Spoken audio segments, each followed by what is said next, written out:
ಕೂತ್ಕೊಳ್ಳಿ ಮ್ಯಾಮ್, ಕೂತ್ಕೊಳ್ಳಿ. 2 ಬ್ರೇಕು ಹಿಡಿದು ಕೂತ್ಕೋಬೇಕು. ಫಸ್ಟ್ ಈ ಕೆಲಸ 2 ಬ್ರೇಕು ಹಿಡಿದು ಕೂತ್ಕೋಬೇಕು. ಗಾಡಿ ನಿಲ್ಲಿಸ್ಬೇಕಾದ್ರೂ ಹತ್ತಬೇಕಾದ್ರೂ ಫಸ್ಟ್ ಲೆಫ್ಟ್ ಹಿಡಿಬೇಕು, ಆಮೇಲೆ ರೈಟು. ಓಕೆನಾ?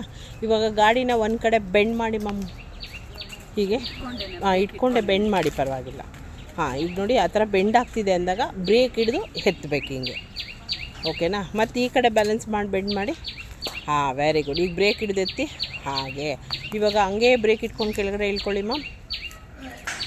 ಇಳ್ಕೊಳ್ಳಿ. ನೋಡಿ ಈ ಥರ ಹತ್ತೋದು ಮತ್ತು ಅದೇ ಥರ ಇಳಿಯೋದು, ಹತ್ತೋದು ಇಳಿಯೋದು ಒಂದೇ ಕಡೆ ಹತ್ತಬೇಕು. ಲೆಫ್ಟೇ ಹತ್ತಬೇಕು, ಲೆಫ್ಟೇ ಇಳಿಬೇಕು. ಅರ್ಥ ಆಯ್ತಾ? ನೀವು ಎದ್ದೊಳಕ್ಕೆ ಹೋಗ್ಬಾರ್ದು. ಇವಾಗ ಬ್ರೇಕ್ ಬಿಟ್ಟು ಚೂರೇ ಮುಂದೆ ಬನ್ನಿ ಮ್ಯಾಮ್, ಚೂರು ಮುಂದೆ ಬನ್ನಿ ಬರಬೇಕು. ಬ್ರೇಕ್ ಬಿಡಬೇಕು, ಚೂರೇ ಕಾಲಲ್ಲಿ ಮುಂದೆ ಬನ್ನಿ. ಬ್ರೇಕ್ ಮೇಲೆ ಕೈ ಇಟ್ಕೊಳ್ಳಿ. ಈಗ ಲೆಫ್ಟ್ ಬ್ರೇಕ್ ಹಾಕಿ ಮ್ಯಾಮ್. ಅಷ್ಟೇ. ಈ ಥರ ಬ್ಯಾಲೆನ್ಸ್ ಮಾಡ್ತಾ ಹೋದರೆ ಗೊತ್ತಾಗತ್ತೆ.